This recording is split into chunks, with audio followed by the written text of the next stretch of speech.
I always say, you don't drive a car by looking in the rearview mirror, do you? Yeah. You drive by looking forward, so it's the same in life. And also 95% of things you worry about never happen anyway. Yeah. So, worry about stuff and it never really materializes or happens. Power to Live More with Joe Dodds. Welcome to the Power to Live More podcast, all about productivity, organisation, well-being, energy and resilience.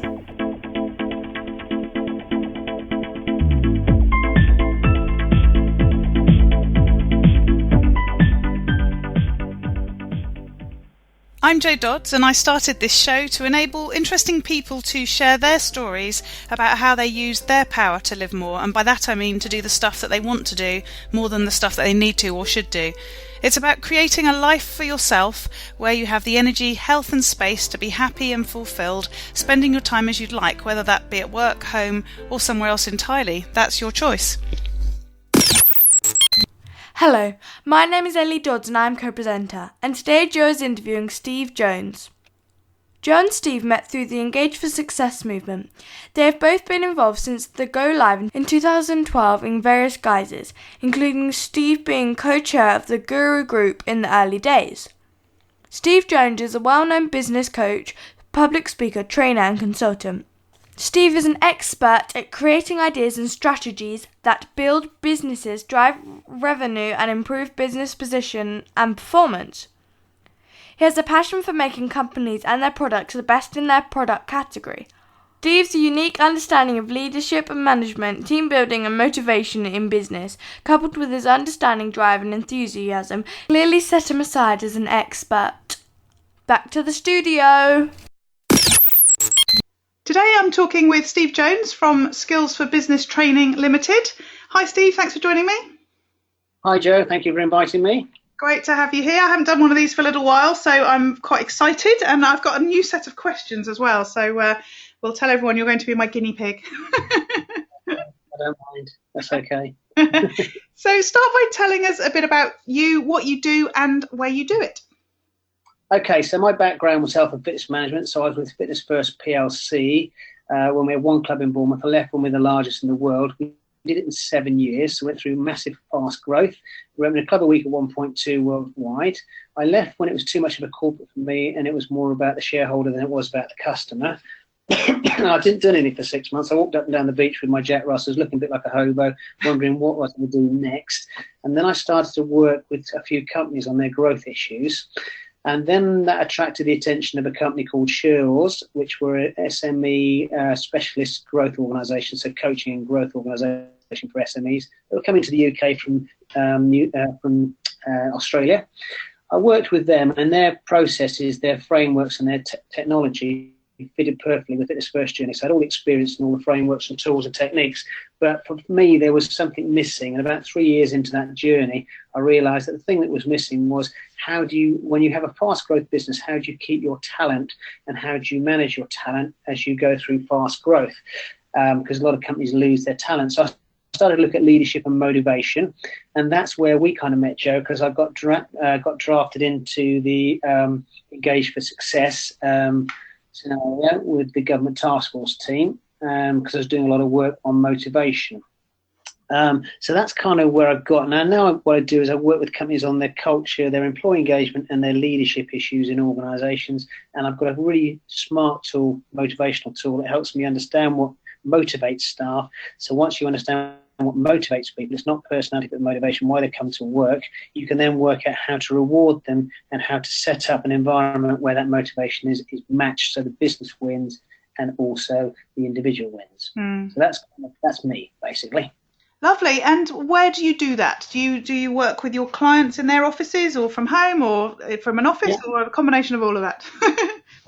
I have an office in the house, as most people do like me, and I tend to go out to my clients. So my biggest client is the post office. My smallest client will be, typically I'm looking for fast growth businesses that have got the people issues, where they've been brilliant at what they do, but they get to a certain size and then they suddenly have to, it's not about being so much an entrepreneur, it's about running a business. And then building succession planning and teams and the people issues that start to crop up as you grow. So I tend to spend my time, and answer your question, mostly in clients. Yes, yeah, lovely. Yeah, it's interesting. I have a retail background, you might remember, and also did some work with a couple of startups. And as you say, there's quite a challenge as much as anything else, because the sort of stuff you need to start a business is not the same once it's up and running, is it? So individuals have to change, and then the individuals you employ end up changing, don't they? Yes, but the staff you start with aren't always the staff you continue with, No. and that's a challenge. There are ways of keeping them if it's the right fit, but sometimes it's not. Yes, yeah. So I'm interested. You talked about your walks along the beach with your dogs when you were sort of between corporate and what you were going to do next. You've talked a little bit about how things have sort of developed for you, but sort of from a sort of bigger life perspective, I guess. Why do you now do what you do? Clearly, you're in corporate now. You're not, although you're still connected with it. That's quite a big change. What did you make on that beach?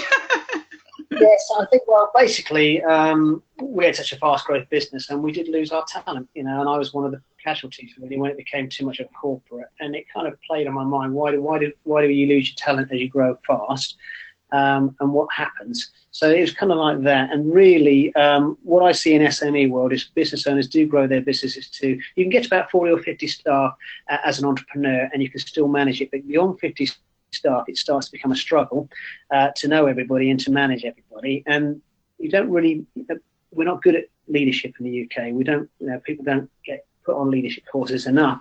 They don't understand how to lead and manage. They know how they're brilliant at what they do, but they don't know how to lead and manage, and it becomes a problem. And then you grow in your business and you start to think about, well, when I'm not around, what's going to happen? And the idea of a business owner really is to make themselves redundant so that the business runs itself without you, so you can go out and do the strategic stuff.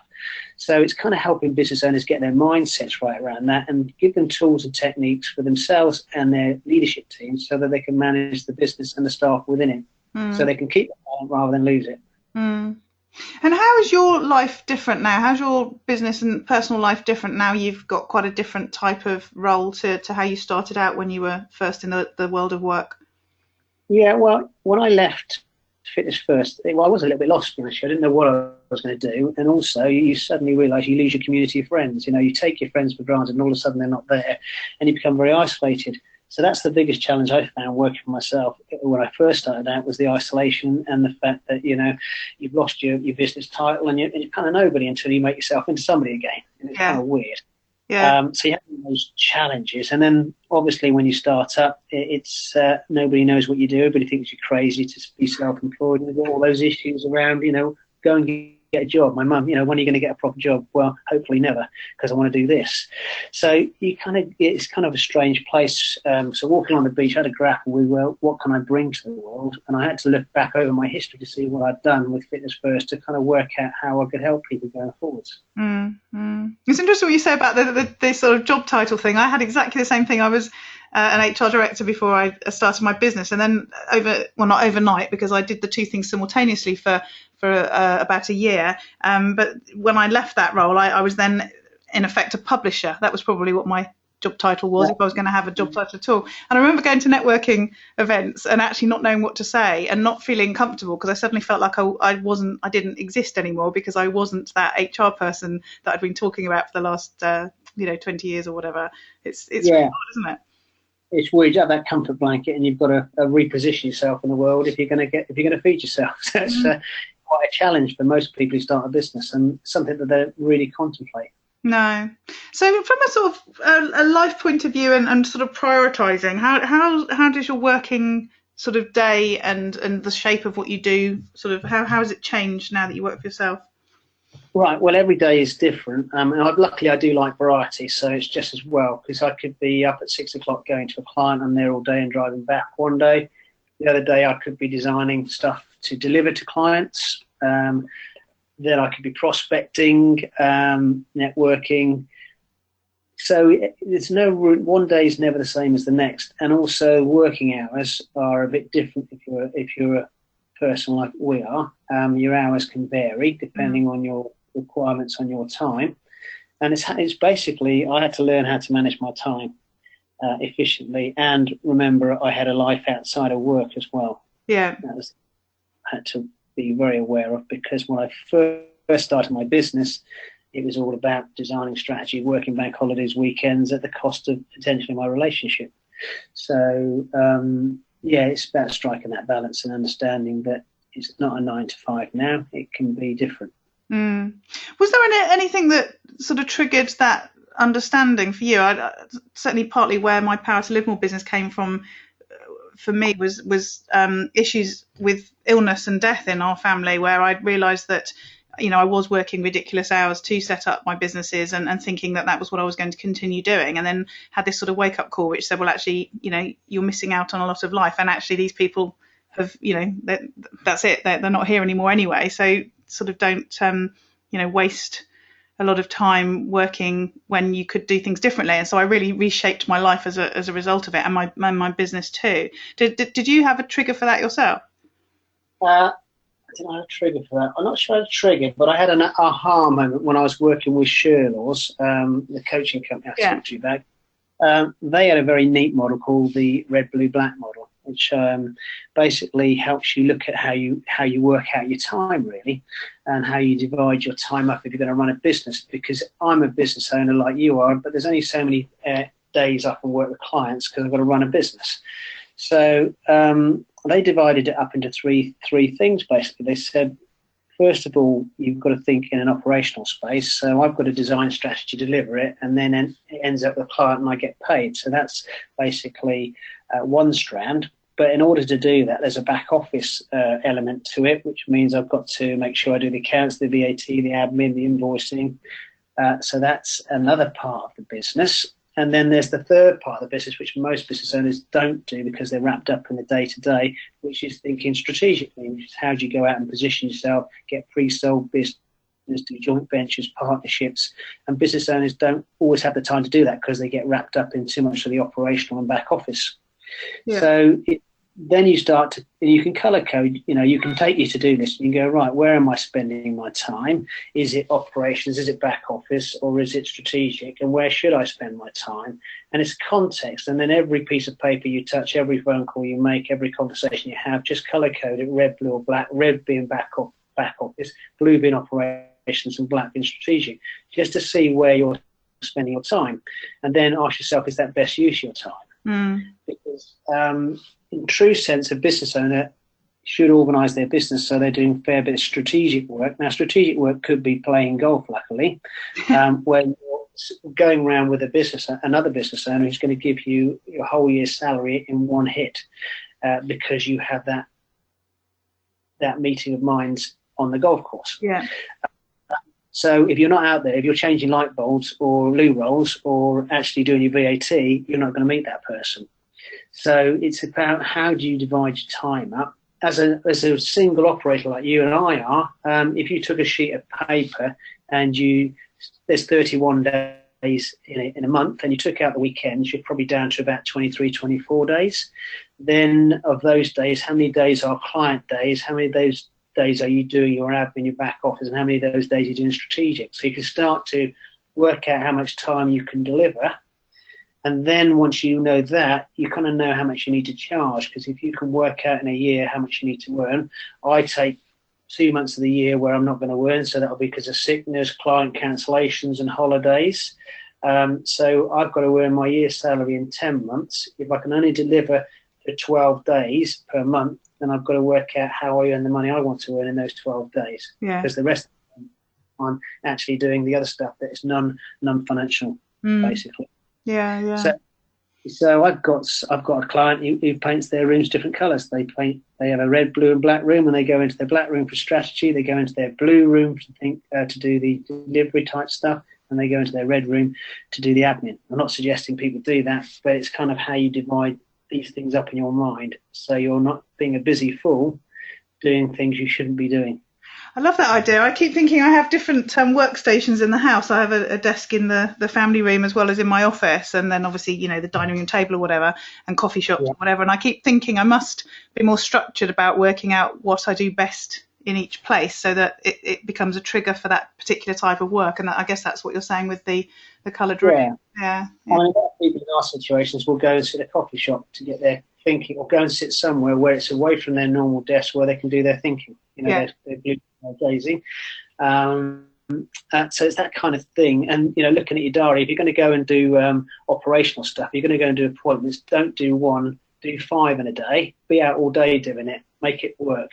If you're focusing on strategy, don't answer your emails until you finish doing your strategy stuff. So it's about being disciplined around blocking out a certain time for certain types of activities. For instance, I do all my admin on a Friday afternoon because I don't want to be in a car anywhere on a Friday afternoon trying to struggle home. Yeah. So, it's working out that and blocking out time and then dedicating time to that activity, whatever it is. If you don't want to do it, then you outsource it, basically.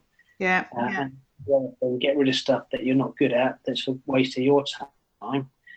And then that frees you up to do the stuff where you can really earn the money, which is the strategic or the delivery. Yeah, lovely. So let's develop that on a bit more and talk about how you get stuff done. So you've got your sort of time blocking concept. What about actually getting things, tasks done? Do you have a to-do list? Do you have a process, a structure for that? Yeah, what I try to do is set my mind up for success, not failure. So I only have 5 things on my to-do list each day. And they're the big things that are important. So, because the other stuff will fit around it. And the reason I only have 5 is because you can tick those off at the end of the day, and it gives your mind a positive message that you've achieved something. I come to people who have books of to-do lists, and they get halfway down, and when they look at that list, they feel like they failed. And they send a subconscious message to their mind that they failed because actually they haven't ticked everything they've set out to do in that day. Yeah. So you only need to do the big stuff. 3 or 4 things, 3 or 4 or 5 key things you want to get done that day that are going to make a difference. Just write those down and don't bother about the other stuff because you'll do the other stuff anyway. And that gives your mind a focus as well. Yeah, that's really interesting. It's so true, isn't it, that quite often even writing things on a to-do list, you end up doing them without checking the to-do list because just by being aware of them, they get done, as you say. So that's a really interesting sort of frame of how to focus just on those most important things, knowing the other stuff will get done. That's really interesting.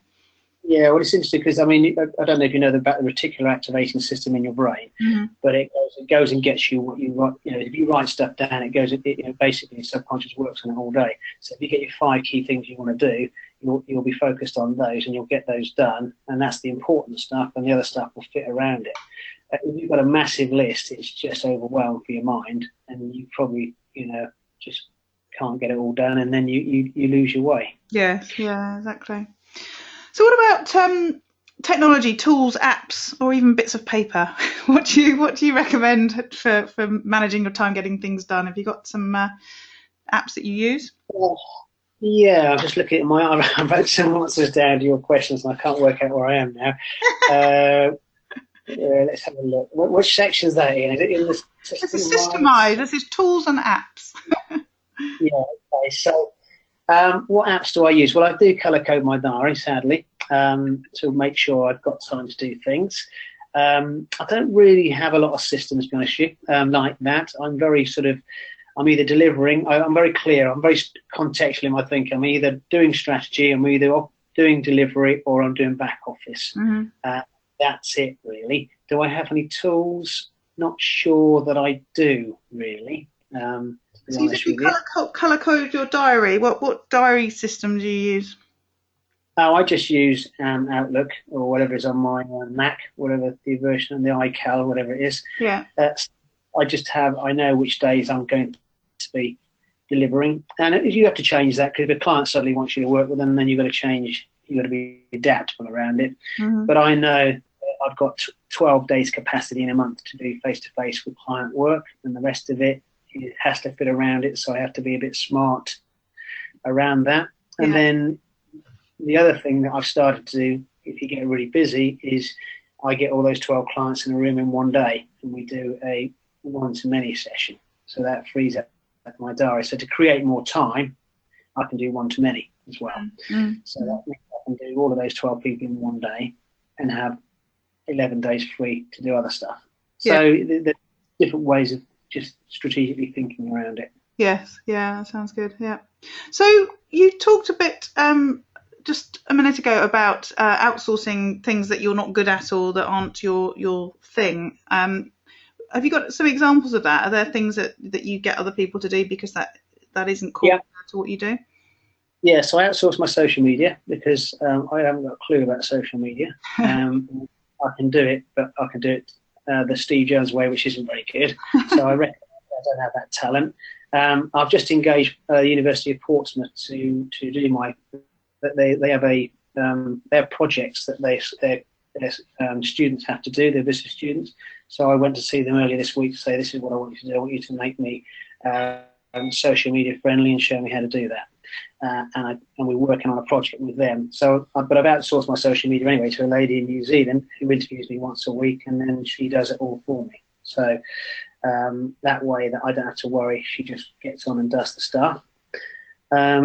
Also, I outsourced my bookkeeping and my account, basically, because I just send off my invoices, and I send off all my receipts, etc., to a lady down in Devon, and she does all my books for me.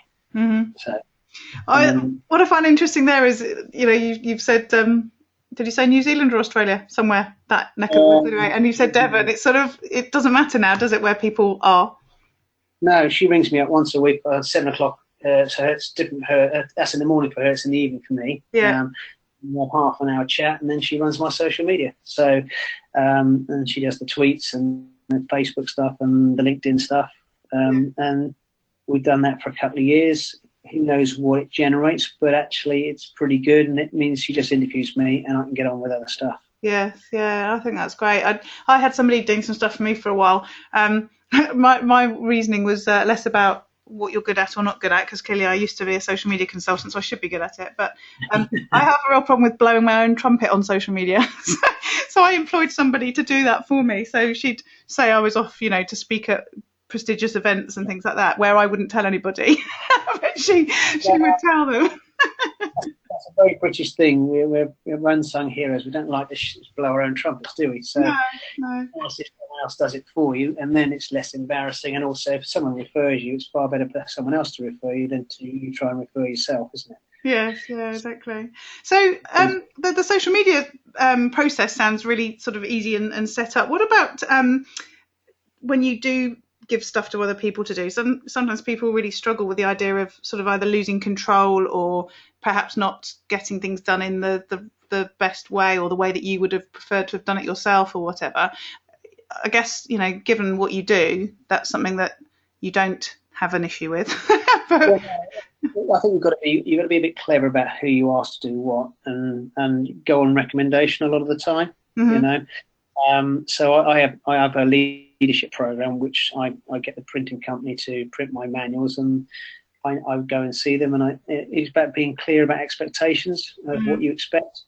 But they're great; they get it done, and it all comes in on time. So I think, the advice is really know who you're going to trust to do the stuff. I think. Yeah. Because and also go on recommendation. That's the other thing. Find out if they are good, or are they just saying they're good. Yeah. Yeah, and I guess the beginning bit is that just sort of getting your head around the idea of it being an important thing to do, and that you have to push through even if you find it difficult to begin with as well. Well, I think also, you've got to work out what you're good at and what you're not, and don't try and do the stuff you're not good at, because, for instance, social media, you could spend months learning how to do social media as a business owner, but really, actually, that's not good use of your time. There's people out there far more qualified than you who can do it faster, quicker, and better.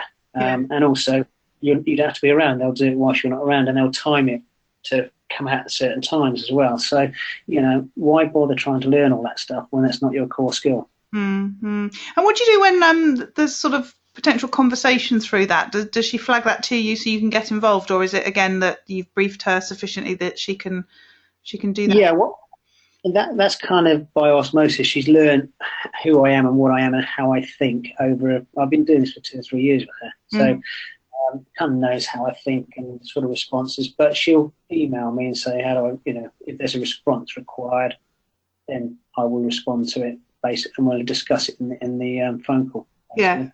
Yeah. Cool. So what about self-care then? Is it about how you make sure that you're sort of, fit and healthy and in the right space to do the work that you do? I mean, again, as a trainer myself, I know how energy draining it can be, spending whole days, center of attention with your clients. So what do you do to relax? What do you do to keep yourself healthy? What sort of things do you have in place for that? Well, there's a couple of things. First of all, I try to stay in context, which means I don't get involved in stuff I don't need to be involved in. So I try and stay above all of it, because when I go out to work with a client, they've got 31 days in their business to do what I'm talking about, and I've got 1 day. So basically, who's going to do the work? They are. So they're very clear on that. I'm here to give you frameworks, tools, techniques, but you've got 31 days and I've got 1 day. So who's going to do the work? You are. So let's get clear on that. So I stay in context around that, rather, because you can get clients who try and drag you into doing the stuff for you. So I don't go anywhere near that. And then you have to manage your energy. So for me to manage my energy, what I do is I train 3 or 4 times a week, usually 4 times a week. So I'll swim a mile 3 or 4 times a week, or I'll run, or I play 5-side football on Saturdays. And then my other half happens to go to Slimming World. So I get no choice in what I eat, really. I have to eat healthily because people like my food. So, but I also do the 5-2 diet, because I find if I'm out working with clients, there's always biscuits and there's always cakes and there's always temptations. So 2 days of the week, I reduced my calorific intake to 600 calories. Yeah. And that regulates my body and also purges my body, so that I can keep a balance around. I can eat chocolates and biscuits and God knows what else, but 2 days a week, my body I'll go into starvation mode, fasting mode, and that will basically rebalance me. Yeah. How long have you been doing that?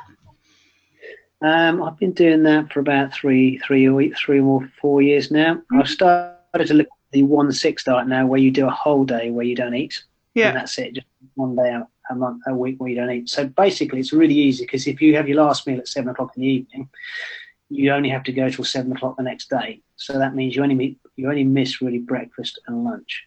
Yeah. So it's not as difficult as it sounds, to be honest with you. Yeah. And you just increase your water intake to when you're hungry, basically.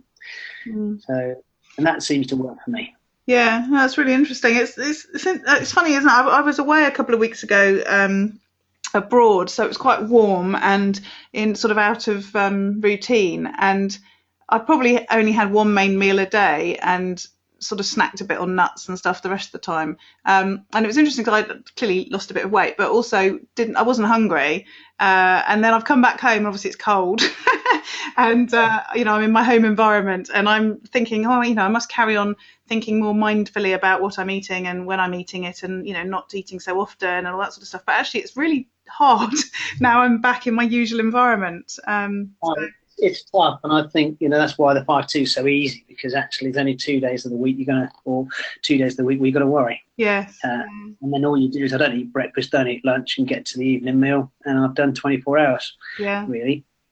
Or you have a light lunch or something. Yeah. If you're going to do. So it's quite it doesn't require a lot of brain power, which I don't have a lot of. So yeah. So it's just pick a busy day, just do it on a busy day. Yes, that's true. Yeah, so you've got less time. Yeah, for me, when I'm at home and less busy, that's when it all goes horribly wrong. Yeah, I know exactly what you mean. Yeah.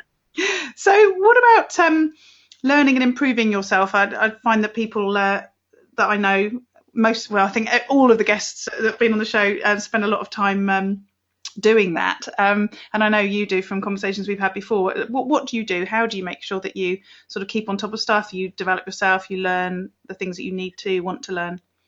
Yeah, well, I try and keep relevant. So business books, I attend seminars, I listen to audio in the car when I'm going places, so Audible. Mm-hmm. So that's the kind of things I do, really. So I'm a bit sad. If you looked at my iTunes account, it's full of self-help books and autobiographies. There's very little music in it at all. So I'm constantly reading, looking at, and finding different ways to look at the same situations, looking at what thought leaders are doing, and then designing my own stuff based on how I feel around what I'm reading and seeing. So have you got any recommendations, particular books that you think are really good? I hesitate to ask because I've got a list as long as my arm as a result of this podcast of things I need to read. There's a book called 10X. I don't know if you... Yes. 10X. Yeah. I don't read that, but I found that good. That really spurred me on to do 10 times as much effort as anybody else if you really want to succeed. And it's quite interesting, the psychology in that book. So I did enjoy that. There's loads of books, like you say, you could have a list as long as your arm, couldn't you, of books that you recommend.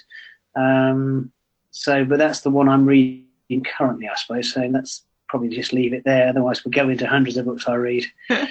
Yes, yeah. It's funny, I listen to a lot of podcasts, and I was listening to one yesterday that I felt compelled to share with a couple of people because I found it really interesting, and it's called Diary of a CEO, and it's a guy called Stephen Bartlett.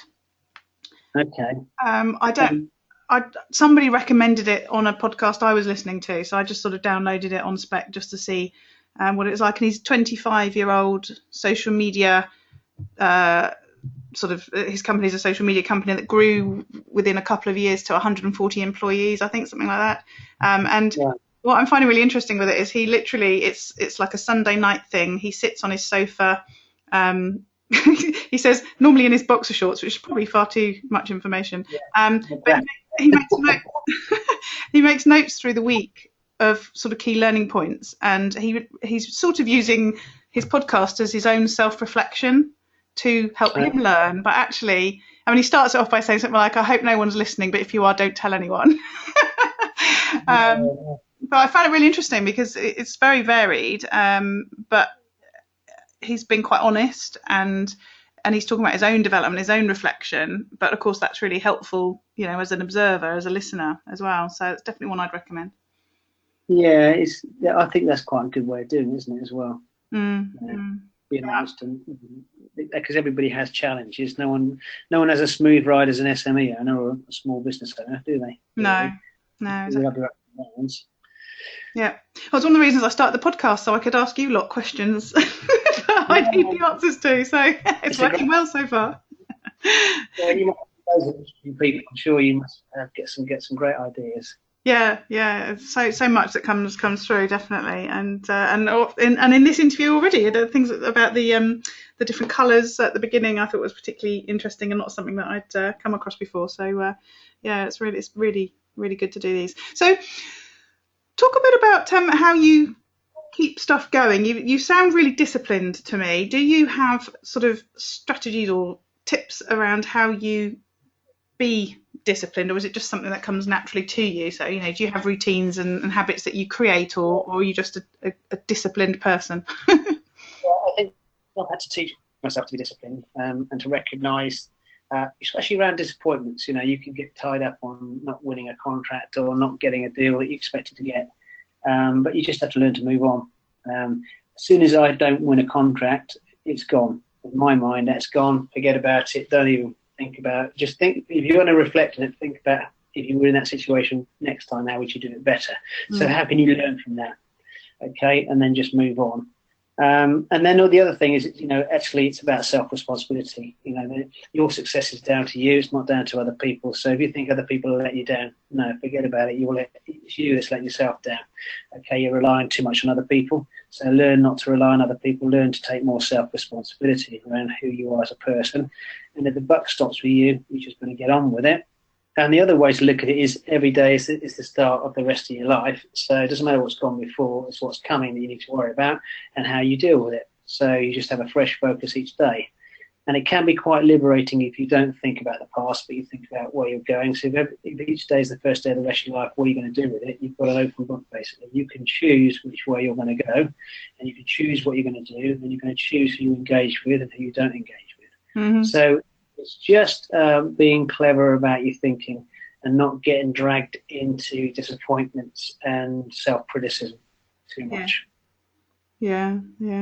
That's interesting. You shared that whole thing about, that each day you've got a chance to do something different is so important, isn't it? I was having a debate actually on Facebook the other day about a quote I shared from somewhere, which was something about regret and not regretting anything because that makes you who you are, sort of thing.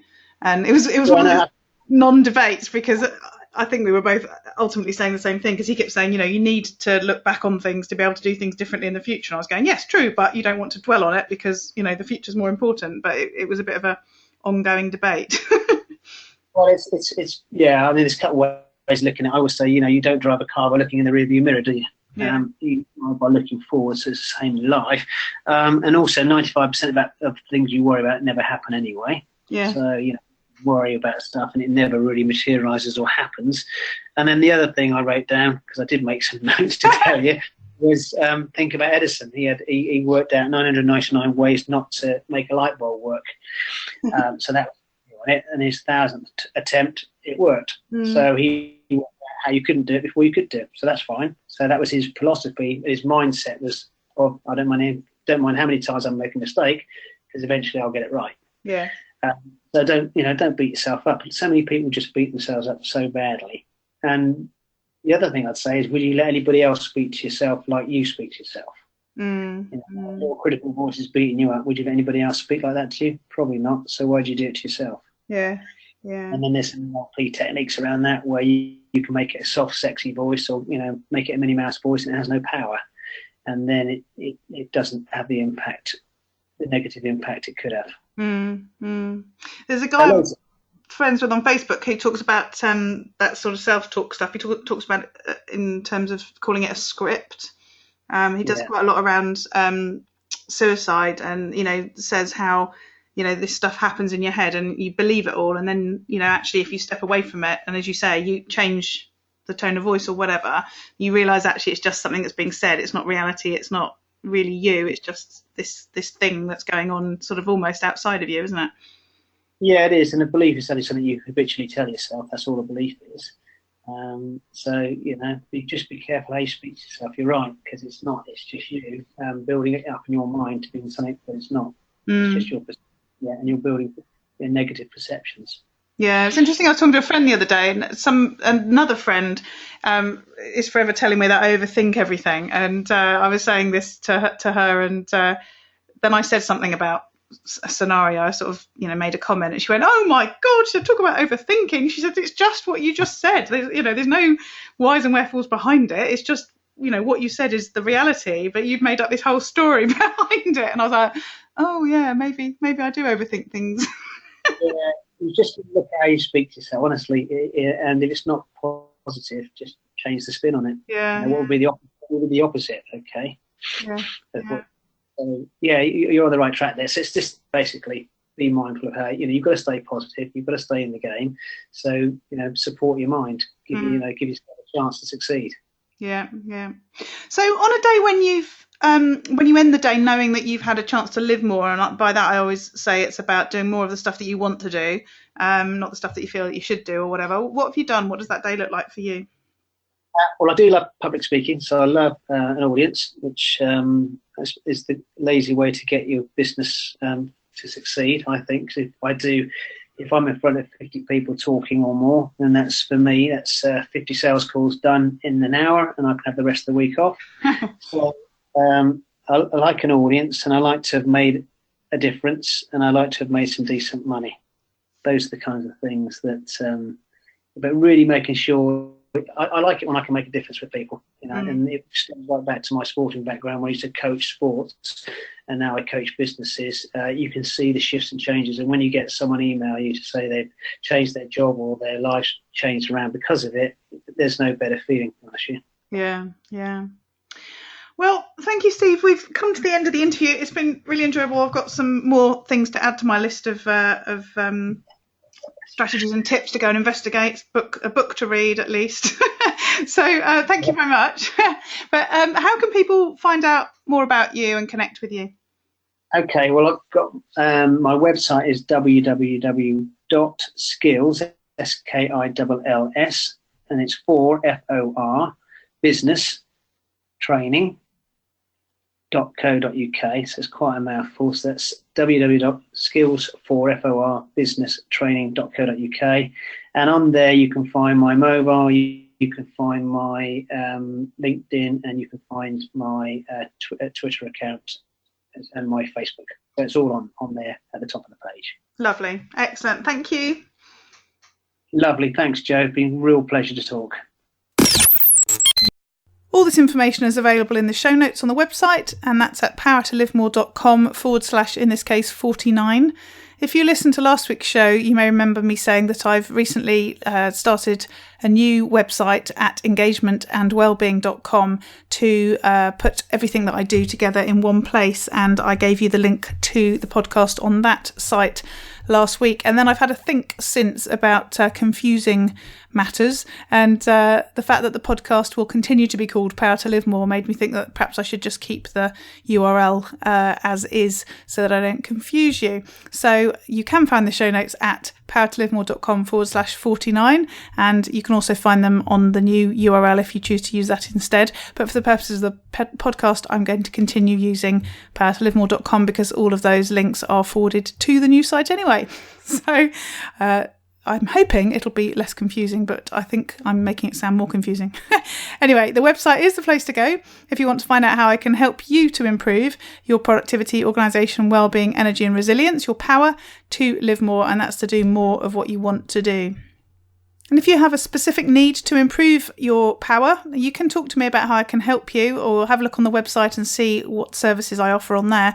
If you use powertolivemore.com/power chat, you can book in for a free call with me, or just go to powertolivemore.com and you can see the programs that I offer for individuals on there. And if you work within an organisation, then there's also a section aimed at businesses and corporates as well. Again, the link for this show is powertolivemore.com/49, and we look forward to speaking to you next time. Use your power to live more.